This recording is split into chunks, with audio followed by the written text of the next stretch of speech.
The other issue is you can want to invade Ukraine again, but you're gonna have to do it without allies. I mean, countries like China, they've kind of made it clear that this is, for the most part, a very transactional system. And China's not coming to help Russia. In fact, they want Russia as weak as possible. Ryan, Western intelligence reports suggested Alexei Navalny was poisoned with epiblendin rather than a more typical agent like Novichok. From an intelligence perspective, why choose such an exotic toxin for this so-called good Russian? And what it mean to disguise the killing as natural causes and avoid sanctions, or to signal capability and reach? That's an excellent question. I actually don't have an answer for you. I would really have to think about that, and you know, it could be they wanted to test something out. It could be that man, there's just so many possibilities there, or it could be that maybe boy, someone had a propensity for, or they could have tried with one agent and that failed. So they said, all right, well, let's try this other agent. And there's so many possibilities. I can't possibly know what's going on inside the mind of Russian intelligence. But I would actually, my money might be on they tried assassinating him with one kind of agent, and for whatever reason he had some sort of immunity, or it didn't quite work, and so they decided, all right, well, nobody has immunity to this, let's give it a shot. Ryan, Ukrainian drones recently struck the Lysky refinery again and reportedly hit the Metafrex plant, which produces methanol used in explosives.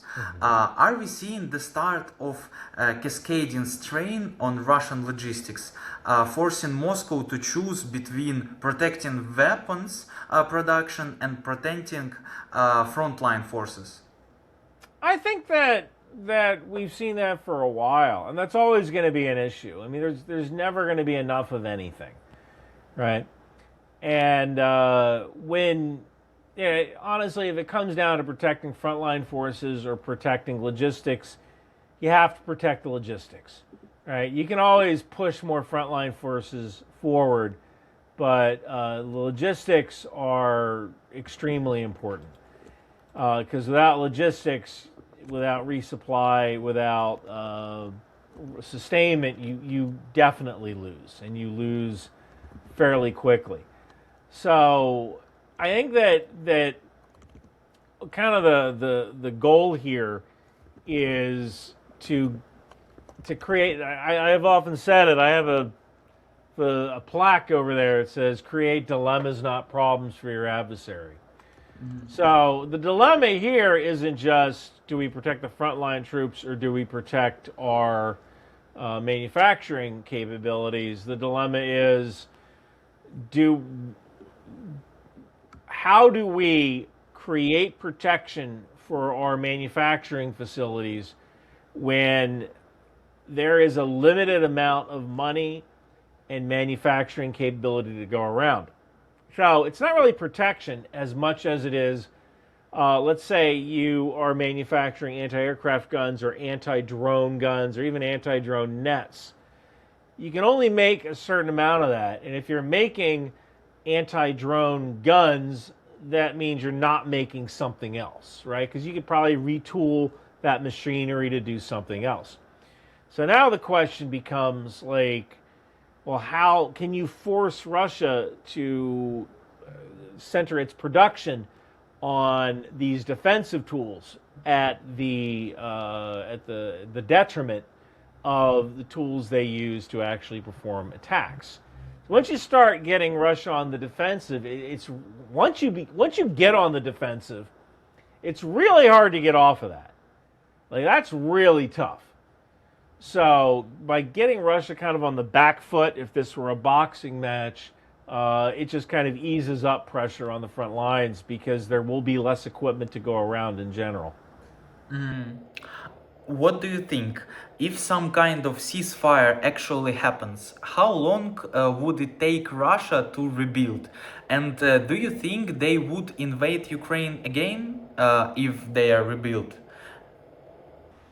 Boy.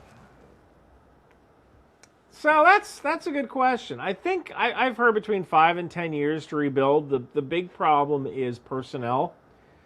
You can rebuild a tank, but it takes 18 years to grow a soldier, right? And the other issue is you can want to invade Ukraine again, but you're gonna have to do it without allies. I mean, countries like China, they've kind of made it clear that this is, for the most part, a very transactional system, and China's not coming to help Russia. In fact, they want Russia as weak as possible. So, in a situation like this, what you kind of have is you have Russia starting from a standpoint of being less well equipped, having fewer friends in the world, having less influence, and having less of a reserve of currency like gold or even oil. Now, let's say the war stops tomorrow, just like that. All right, we freeze the lines at the lines of contact. The UN goes in and puts peacekeepers on the border. Russia pulls back. Donetsk and Luhansk become a free state, demilitarized zone, whatever. So even if that happens, it's going to take a really long time for anyone to trust Russia again, no matter how much natural gas they have. And China can only buy so much oil, and they're buying oil from Russia at a discount because nobody else really wants to buy it. So you're kind of dealing with that problem. So I think that Russia might want to try again in 5 to 10 years, but they're going to be starting at a disadvantage. And it's in order to build up your military, you need that hard currency to pay your people, to pay the equipment, to pull the iron ore out of the ground in order to manufacture the weapons you need to do this. And if fewer countries are willing to fund this by buying Russian oil, then it's going to be a lot more difficult to do. From your perspective, what's the biggest nightmare for Russian soldiers on the battlefield in Ukraine right now? It's freezing to death. It's freezing to death.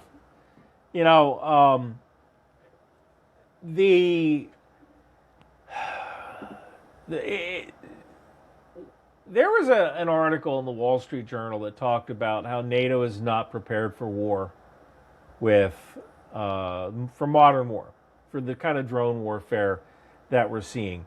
And I'm actually going to do a video about this because I think this particular Wall Street Journal article got some things wrong, or at least had some things that need to be corrected or given more context.